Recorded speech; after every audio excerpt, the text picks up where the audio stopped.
नेपालमा समुद्र छ कि छैन? समुद्र नेपालमा होला हुन सक्छ। आम्मामामा।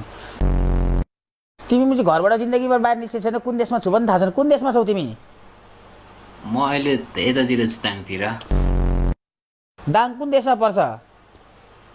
दाङ खै होइन होला, उसले जिस्केको होला होइन?